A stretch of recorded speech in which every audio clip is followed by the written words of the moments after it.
Norman Thomas, 6 times candidate for president on the Socialist Party ticket, said the American people would never vote for socialism. But he said under the name of liberalism, the American people will adopt every fragment of the socialist program. When this bill is law, 3 strikes and you're out will be the law of the land. They are absolutely destroying the traditional Western civilization right before our eyes. And I consider it part of my responsibility as President of the United States to fight against negative stereotypes of Islam wherever they appear. The intent of the founders, that's what the Supreme Court is supposed to do. I declare, I'm not going to pay for that wall. Donald Trump want to protect our nation because he said that if he's in office, he will find the enemy and destroy the enemy. Welcome to the Abolitionists Roundtable, your all-access pass to the 2016 Red, White, and Blue Conservative Revolution. Join the conversation at 734-822-1600. Now here are your hosts, Del Marsh, Phil Stargell, and Janice Daniels. And good morning. This is the Abolitionist Roundtable of Michigan, and we are on the air, and we have a exciting show for you this morning, and we are going to get right into our agenda. First of all, I'd like to say good morning to our co-host. First of all, Mayor Janice Daniels. Good morning, Phil. How are you this morning? People's Mayor. Good morning to you, and Del Marsh on my left over here, and that's not the left side of the political spectrum, but on my left, and good morning, Del. Good morning. I had a good Thanksgiving. Oh, was Thanksgiving great? Yes. I mean, I ate turkey, and and I put out a crow so some people could have a little crow for But, man, I tell you, this is something to be thankful for. It is. You know, nobody's saying that, well, at least not anybody that I know is saying that Donald Trump is any type of savior or any type of revolutionary. Although his policies would be revolutionary, to me it seems that it should be something that everybody would get on board with. In my agenda, I'm going to jump from my agenda and go right into a little further down and look at the founder and great man Bob Johnson of BET had a meeting with Donald Trump, and he came out and said, you know, African Americans should give President-elect Trump a chance. Well, I mean, here is somebody that's offering a plan that will bring some prosperity to a traditionally rundown neighborhood in every city in the country. They call them African Americans. I call them Americans, although they happen to be black, but they are distinguished by the color of their skin and the poverty in their neighborhoods. Right. Well, we need to get to a point where we are just all Americans. Yes. But I think we're a long way from that. Yeah. So we've got to reverse decades of. Well, the first thing that we did was we didn't allow a representative of the current administration to carry on and protect the legacy that initially has been just divisive for the country and has divided the country into little sects and groups and tribes and all kind of nonsense. Yeah. So, but to your point, I mean, you know, it would do us very well to stop this identity politics. It would, but on the way to transition to us all becoming just Americans, I think that the focus does have to be on the inner cities so that we can bring some parity, some relief, some assistance to people who are down and out. I mean, there's no doubt about it. Yeah. Our infrastructures in our major cities have been neglected for far too long. Yeah. And of course, now the issue is where are we going to pay for it? Well, if Donald Trump sticks with his plan to start making other countries pay for NATO and start making other countries pay for wars that they are involved in and their own security, maybe we can free up some of this money that we're spending in foreign places and we can start focusing on the United States of America. And I kind of think that's what Donald Trump's overall vision is.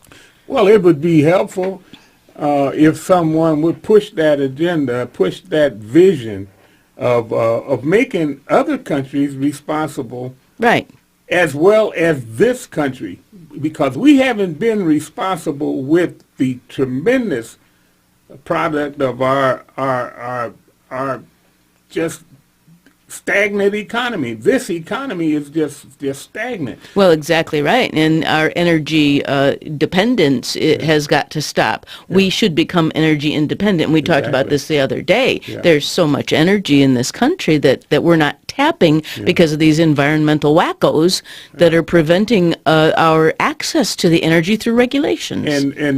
And what I see is that the government has taken command of so much of our gross domestic product, right. Exactly what it is, and they've taken up, probably northward of 80-90% of the. They've taken it over, the government, and the government is the most wasteful entity in the world. Every country in the world has wasteful government, and the United States leads that because of the fact that if you just look at the welfare cabal, is what I can call it. I mean, because they control everything in this country, because the government is getting the money and throwing it into buying votes in order to continue their power. And it's affected both political parties. Both political parties have gotten to the point where they absolutely consider one thing first, and that is taking from the people that are paving the way in all courses of the government and giving it to the people sitting by watching. And that's the last thing that government is supposed to do. Exactly pick winners right. and losers. That is absolutely wrong. And the thing about it is, trying to pick winners and losers, they're never going to help the poverty-stricken because they cannot give them enough to get them out of poverty. That's right, because there's that dependency. Yeah. If you get something for free, it's worth exactly what you paid for it. It's worth nothing to Exactly. you. So, but the other thing is that it takes the government out of being productive. The government has not been productive in this country since Richard Nixon. This is one of the things that we've been a debtor nation. Since we become a debtor nation, we have not been productive, and the more debt that we incur, the less production we are as a country. Just look at what's going on right now.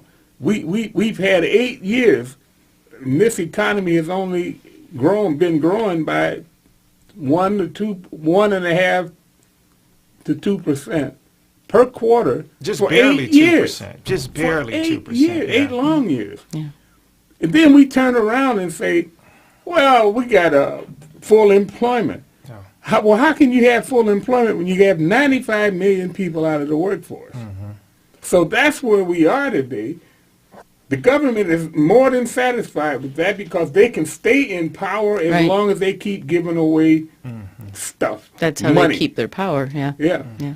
And the country doesn't produce anything, and only thing we do is we invite more chances for this country to be turned into upheaval because of, we don't know who we're bringing in, we don't know who's sneaking in, we don't know anything about a large portion of this country. We don't even know how many there are. Well, hopefully all of that is going to change with this President-elect Trump. Yeah. And I'm encouraged by some of his appointments. I'm discouraged by others, but I want to remain positive. Well, but I love Jeff Sessions. Yeah. Even though he has a 78% overall rating, conservative rating on Conservative Review. That's Mark Levin's website. Yeah. And that kind of concerns me. But if you look Well, into... it shouldn't concern you.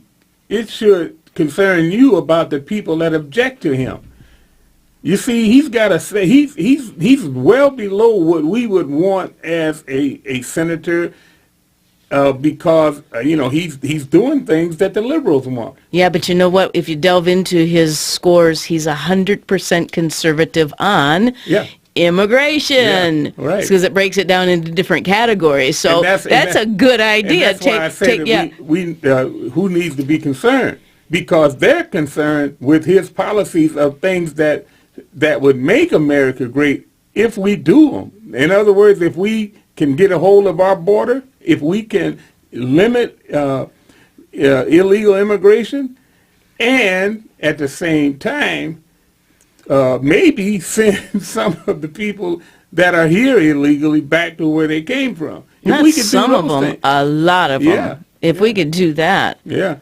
It'd go a long way towards correcting a lot of our problems, because they're not only creating chaos in our streets, they're a drain on our hospitals, they're a drain on our prisons, they're a drain on our welfare payments. So there's a lot of problems. School systems. The school systems, a lot of problems can be solved. Because a lot of the school systems are now teaching this bilingual. Yeah. They have to teach the kids coming in. They don't even know English. So now you're struggling with trying to teach them English, and also just trying to teach them how just the basics. So Which they got takes this away the bilingual resources. education. Yeah, takes away the resources of teaching our children the kinds of things we're sending them to school to be taught. Yeah, and why I said that there should be concern about the people that object to Sessions is because those are the people that make it so that what we started out talking about,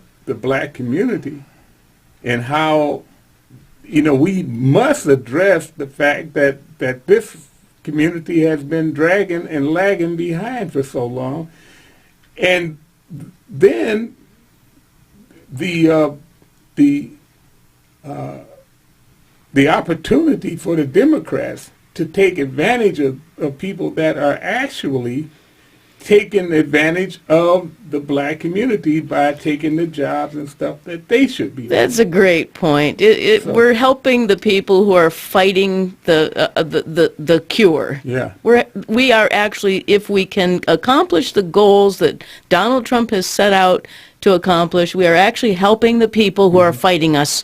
And then we look around and we see too many members of the black community out with groups like Black Lives Matter, and Occupy Wall Street, and Occupy this and Occupy that, and they are actually under employment for these organizations that are supposed to be protesters. They're actually paid anarchists. That's what they are. So again, if Trump can set up an economy that's going to flourish, the people in the communities are going to have avenues to work in legitimate jobs where they're producing something and helping the community instead of harming the community. And so when people like the leader of BET and those things say that they ought to give people, this man is a mogul. He's is he a billionaire? Yeah, billionaire. Yeah. Now, he is, normally people would take his advice and say, well, if he can do it, I can do it, and try to follow his pattern. But I say to you that I believe that people will not listen to him. They'll listen to people like Van Jones, or Obama. Obama has so much influence over people right now. really, all this rioting in the street right now can be turned around, but he don't want to turn it around. All he has to do is say, hey, knock it off. This is, again, this is, we talked about this. This is his militia. This is his army out there, that's well funded. Yeah. And it's More funded so by the military. than our military, because it's funded by George Soros and his military out there. These militants, his insurgents is out there. They have a strategy, you know, and so we got to be very vigilant, because the strategy is to carry this kind of unrest for the next 4 years. And so what do you? Yeah, and so that unrest is going to. They think that Obama believed, because remember we heard him say to community organizers, "All right, let's regroup. I'll be back. I'll be out there soon, and we're going to regroup." Again, he thought he was going to protect his legacy through the Clinton crime family, and so the Clinton crime family is out. So he's going to try to protect his legacy through the insurgents on the streets. Well, here's the question that you like that, insurgents? Yes, Yeah. yes, I love it. The reason I say insurgents because this is his military. Yes. And remember, in Iraq and in Syria, they call insurgents because they couldn't identify them by a uniform. Yeah. Well, they don't have a uniform on, but we can identify them because they got old $100 gym shoes, baggy pants, they got the hoodies on, and everybody got an iPhone. Yes. How can they afford all these, these $200-300 phones? Well, that's right. Some of these might be Obama phones, huh? Well, but the other thing is, did you see the pay scale that they talked about for these insurgents? How much are they making? They were making like $1,500 a week. Yeah, and to get out there to protest and overtime. That's tragic. Yeah, that's tragic. So, man. It says here in reference to Johnson, the BET founder, it says during the campaign, Trump made the case to African American voters that Democrats had let them down and argued repeatedly, what do you have to lose by voting for Trump? Now, Johnson said he told the real estate mogul that instead of that question, he should be asking and attempting to answer the question of what African Americans can gain from a Trump presidency. Now, to me, that is a little bit shaky on the part of a mogul. I mean, would you expect a billionaire to be saying that people should ask the government what they can expect out of them, or a representative of the government? I would rather that a person like him would say, what can the government, how can the government, make it more easy for black people or any other group to access the levers of the industry in this country, because that's what the government is for. Basically, is to encourage industry and to do their best to provide profits and opportunities for people to work their way through and climb up the ladder of success. That's right. The government will never make you successful. It will only create the environment. This CNBC article about Johnson says that he went on to say, Trump is a business guy, and this is a quote, and I think he's going to tilt towards finding a way to use fiscal policy to move the economy forward. So I think that kind of makes sense. So he takes what he said, the real question you should be asking is, what do African Americans have to gain from your presidency? And then he says he wants to talk about a fiscal policy that will improve the economy. And that is where Donald Trump is on it, because of his vision is a 4% growth per quarter. Right. And if he gets anywhere close to that, average and say. And that's what we should, minimum. That's what we need, minimum anyway. That's the minimum it should be. Yeah. Well, I like the fact that Ford has changed its plans. They're going to stay here in the United States. Apple is thinking about building computers or phones in the United States. So these things are really good trends that we're seeing. And I seen an article by one guy. He's well known. I'll think of his name in a minute. Kruger, I think it is. He said that that he didn't care what Trump said, that he was not going to bring manufacturing base back to this country. And I say, that is the kind of nonsense that you can't tell Americans that we can't do something. Right. That's why it irritates me to high heavens when I hear people say, "Oh, you'll never export 10 million illegals out of this country." Well, heck, they came here. In the most crude of fashions available. And we got airplanes and trains. Well, we don't have to. Most of them, they can self-deport themselves. Majority of them are going to self-deport because you come up with regulations to force them, and you're not going to have. There's no jobs for you here. Get out of here. There's, so if we can create an environment where businesses don't hire them, if you can create an environment where now the people that's in, the other people, they getting up and going in and applying for those jobs. Well, so they won't. We want to starve it out. Starve those people that. Oh, but you know what?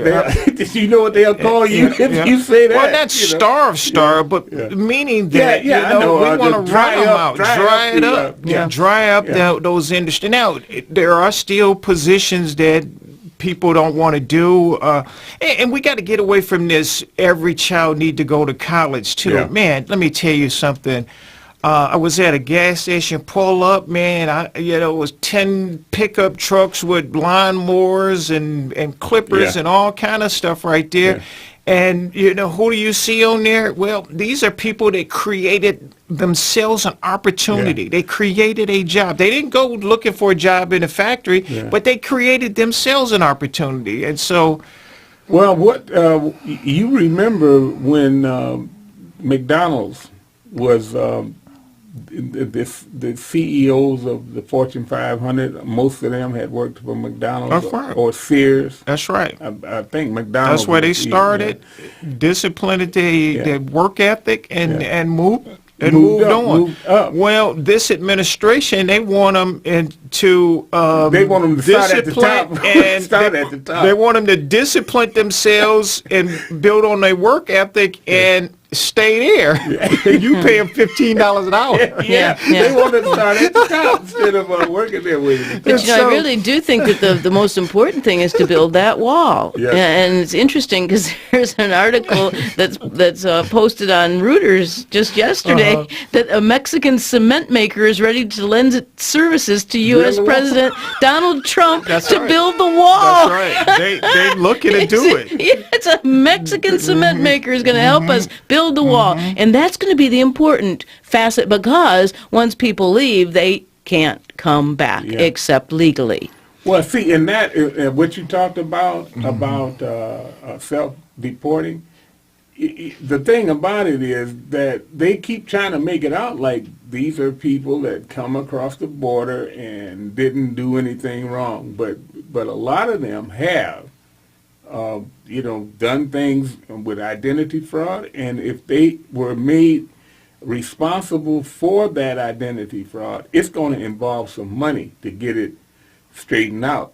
Well, we have to remember the fact that just by virtue of being here, they've broken the law. Yeah, true that. We can't forget that. And we know that the Congress decriminalized the fact that, because it used to be a felony, it's no longer a felony, to come across the border like that. And they decriminalized it and made it where a lot of more people come across the border. And it's one of the legacies of the Watergate thing, because Richard Nixon, when they made him resign, they did a lot of stuff like put the baseline budgeting in. And Ted Kennedy took the advantage to open up the borders and just let everybody in. Yeah. And so all of this, is a legacy of the Watergate thing. And, you know, the Republicans couldn't defend themselves. They just wanted to get that behind them, so they just gave away the store. And so now we're paying for it. Again, it's a legacy also of the black community, because we have aborted so many babies that we actually need low experience, low paying workers to do the menial jobs here. And black people have decided that they weren't going to do it. So, but anyway, we are going to go to a break, and if you'd like to join the conversation, that number is 734-822-1600, and we'll be back after these messages.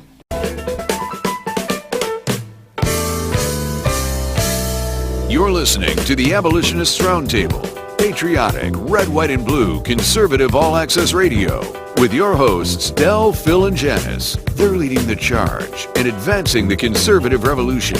Join the conversation at 734-822-1600. And we are back, and I want to get on down with our agenda for this morning, and I wanted to take a quick look at some of the other stuff that Donald Trump has said that he wants to make part of his first 100 days in the White House. And that projection of 4% growth is primarily because of the idea that we can cut taxes, and we can also expect more than the regular money that'll come back to the Treasury because of tax cuts, because it happened when George Bush was president. When he cut taxes, there was a lot of money coming into the Treasury. That's right. The same thing with Ronald Reagan, and the same thing with John Kennedy. Every time they have cut taxes, the actual money coming back into the Treasury, generally speaking, over a 4-year period, is just about double. But most of the time, it's more than double of spending. So that's going to have to be the key. That is. And Paul Ryan's agenda, he says, "Ooh, boy, I think I think that Paul Ryan might have a little problem with this, because they are going to call him every racist that they can get up. That's okay. They can call him names.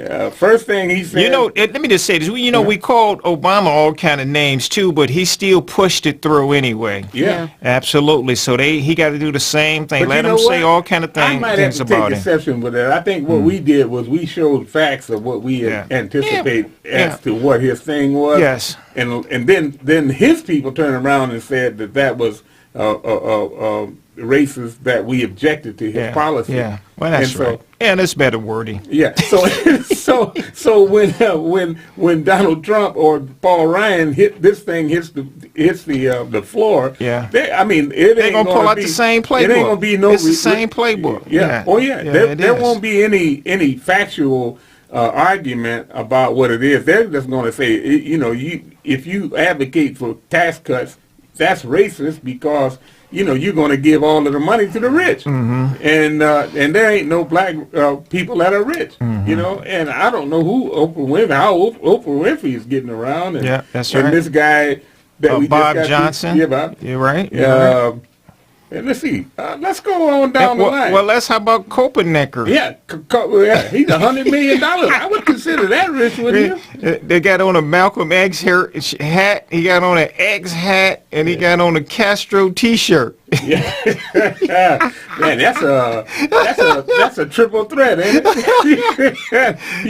Copernicker is a triple threat. He can throw the ball, he can run, and he influencing these young people with foolishness. Yeah. Because that's foolishness right there. Is. Yeah. So, but Paul Ryan's agenda is said he wants to reward work. He says a good job is the surest way out of poverty. That's if right. you are capable, we will expect you to work or prepare for work. Well, I can tell you this. What he means is he's going to reinstate the work component to welfare. If you they're going to have a deadline on welfare, and from that point on, everything he says in here is not going to resonate with people, because they're going to say, you can give money to the poor, to the rich, but you want to cut money from the poor, and from that point on, this is that's how they manipulate. You're right, absolutely. But you got to remember, they did that to Bill Clinton too. But then they turn around and they want to give him credit for the boom in the economy. This prosperity that they say that came through Bill Clinton. Yeah. And so, even Hillary tried to manipulate and say, "Well, hold on, remember about the '90s? My times are husband." pretty good. That's right. Yeah. So, and then also, he wants to tailor benefits to people's needs. Instead of the same field, one-size-fits-all approach, we will match poverty fighting programs with your needs so that it's easier to keep a job and start a family. Well, we know that there are immigrants that they have brought into this country on what do they call it? Refugees. Under that program. Yeah. And these people are working and drawing government benefits. They are working for $9 an hour and drawing benefits. I say this: if Paul Ryan wants to have some credibility that he can fall back on and say that this program will work, first thing I would do is start to find and tell every company in this country to find ways that they can allow people to work and draw welfare. Because once he says, if you can, first thing I say is, if you can do it for refugees, you can do it for the people that's living here. Because there are a lot of jobs like Uber, like Amazon and other people that people are working and using their cars to advantage and making money. And manufacturing is starting to pick up a little bit. It's starting to pick up a little bit, yeah. But manufacturing is going to pick up because, for one thing, we got low oil. We got an abundance of oil. It's going to continue to be reasonable. And explain to me why the oil is low right now. The oil is low because we found reserves here in this country. In Texas, right? Yeah. Oh, yeah. But they found all like over the place. Trillion gallons, I think they said, a trillion barrels. Yeah. And so what are the Saudis trying to do right now? Well, the Saudis are trying to protect their accounts. The people that they have, that they're selling oil to. If you try to go there and undercut them, they're gonna drop it again. They try to drive it down, huh? Well, I understand that they keep the oil prices down low to try to discourage us from wanting to drill in here, export. That's right. That's what they're trying to do. It's a manipulation of them right now. Right. And it shows the failure, in my estimation, of the energy the department. They were put in business as the energy department to find new sources of oil. They haven't found anything. It's just another bureaucracy, and I mean, really, that's just another bureaucracy that's there to benefit themselves. All that's of that all fracking they do. is stuff that the EPA and the Department of Energy, they don't even want them to do it. I'd like Paul Ryan to take a little look at the Constitution and see what the federal government is supposed to be doing and get out of the business of trying to decide who should get what benefit for what purpose and what they have to do to get that benefit. That, as far as I'm concerned, welfare should be sent back to the states. It should be a states' rights issue. The federal government is supposed to protect the American citizens, period. Yes. Period. That is all they're supposed to do. Well, you know what, before we go on much further, I want to take this call here. We're going to go to line one. Is the call on? Is it Gary from Roseville? Good morning, Gary. Good morning. Hi, Gary. Hi, Gary. Yeah. Good morning. Good to hear you this morning. Great show. Listen to you all the time. Thank you. Thanks for listening. Yeah, I just wonder, Bernie Sanders and Hillary and if Obama's all going to go to the funeral. Probably.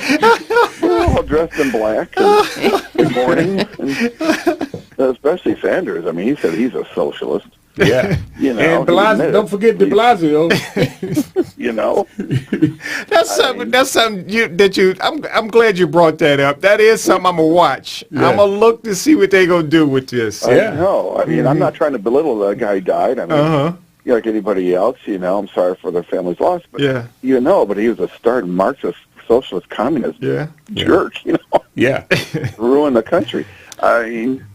That brings to mind the fact that Obama et al.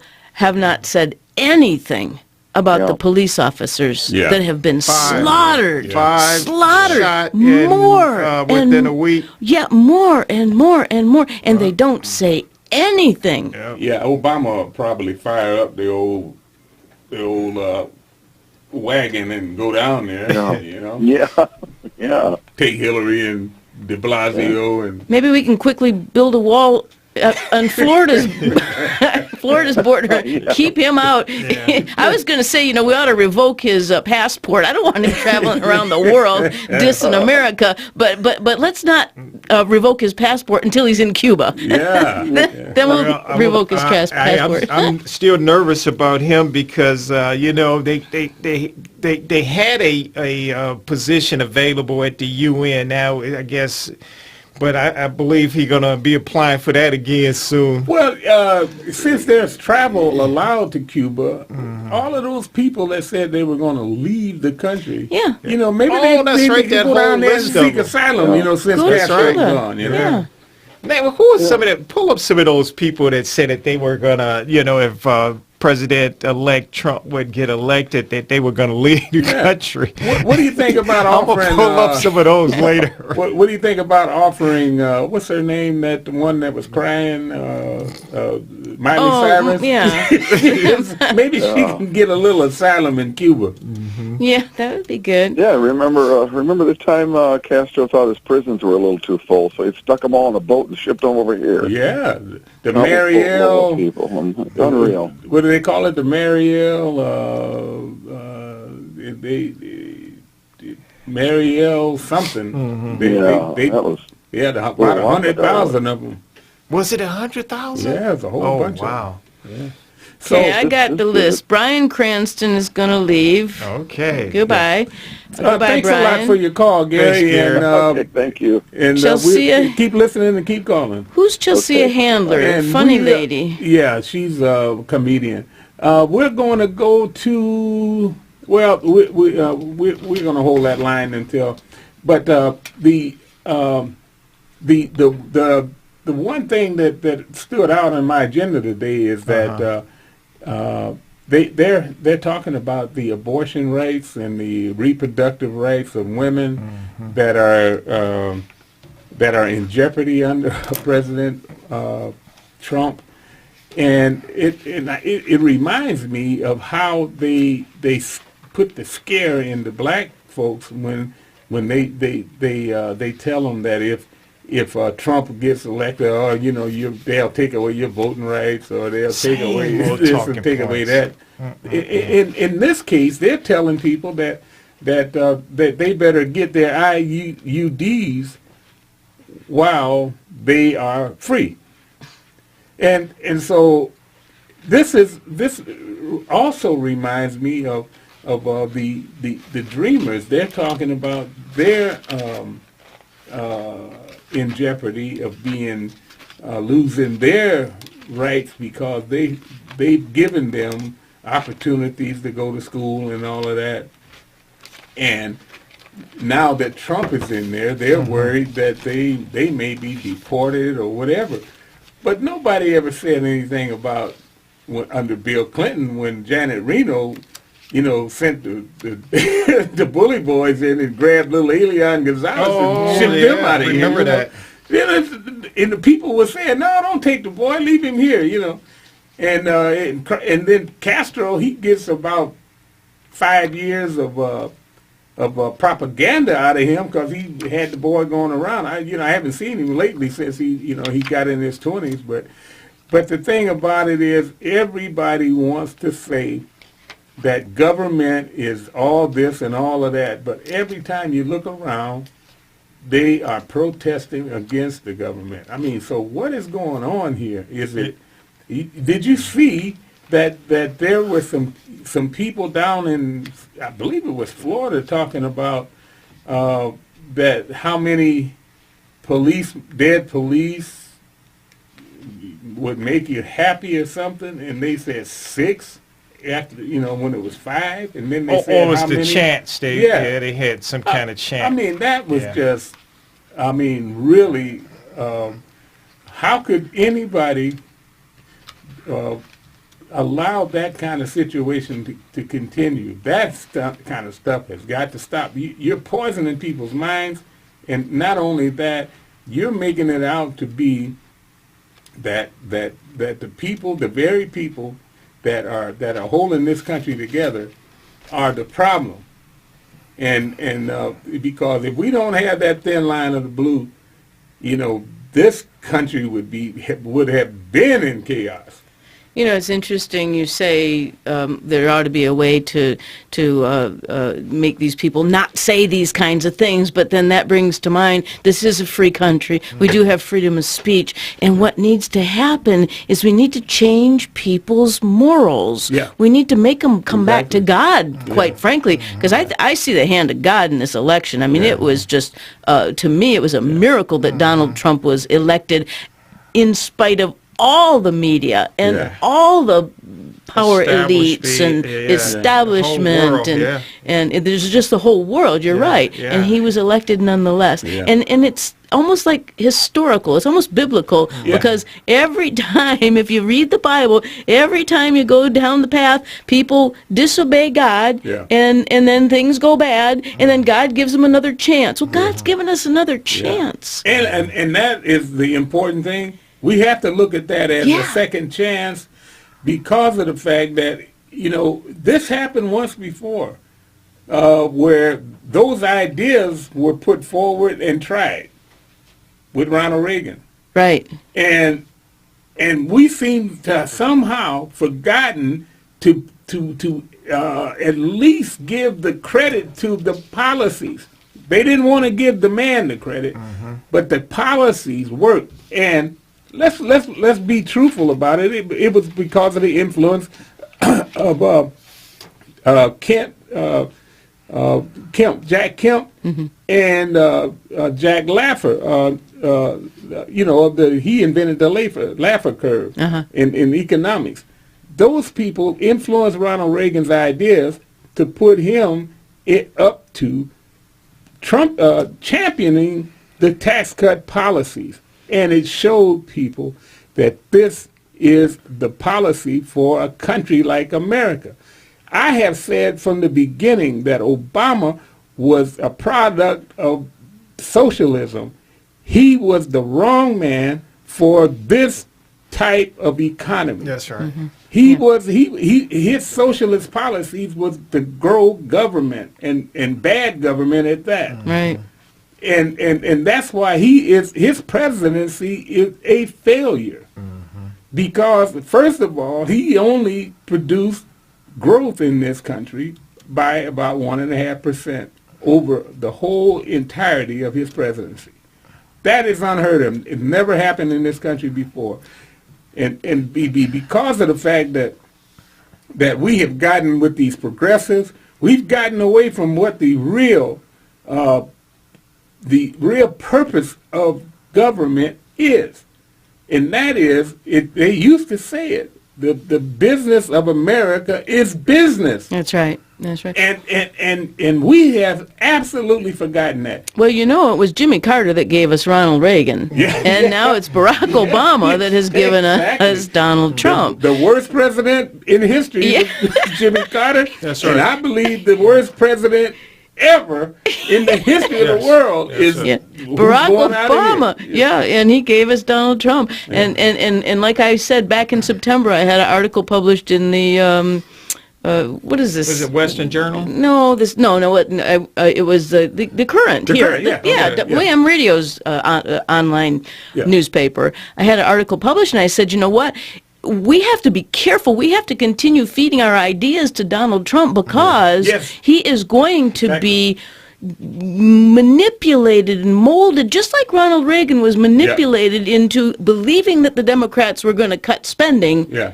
When he cut taxes, and they didn't. And so his plans were not as well received because of the Democrats' distortion, and that's exactly what Trump is going to be facing, is Democrat distortion. He had to give up something to get his tax. And that's where he had to, but he had to come to the middle with him. And see, that's why they have to prosecute Hillary, because I agree. Yeah, because they, like I said, when they come to bargaining time, that's when Nixon was out. They had all the cards and they got everything they wanted.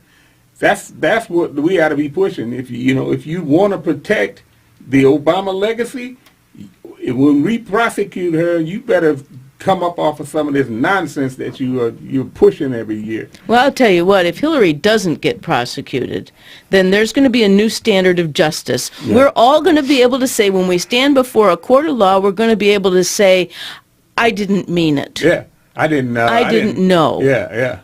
I'm sorry. I made a mistake. Yeah. Since when are those the ways to get out of jail free? Yeah. Like they are for Hillary. Used to tell you? Ignorance of the law is no excuse. There it is. They did. And she is no more ignorant of the law than I'm ignorant of mortgages, because she's an attorney. That's right, and she's been in government forever and ever and ever and ever. Let's go to the other Gary. Good morning, Gary. It's Ken. Ken? Oh, is that Ken? Oh, okay. Okay, Ken. Okay, yeah, Ken. Good morning, Ken.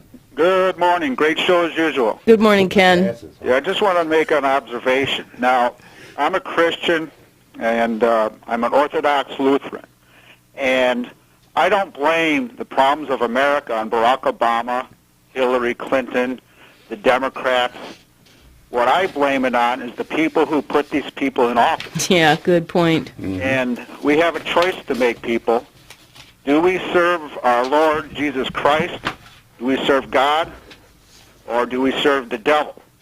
And people today, it's so much easier to serve the devil. And that is true. That's the only choice we have. I read a comment made by William Tyndale, and he said it is so much easier because of man's carnal nature to follow the lies of the devil than to follow God's word. And he was so right, so right. And so that is where the problem is coming from. And of course, we know our greatest threat, or our true enemy, is Satan himself. Yes.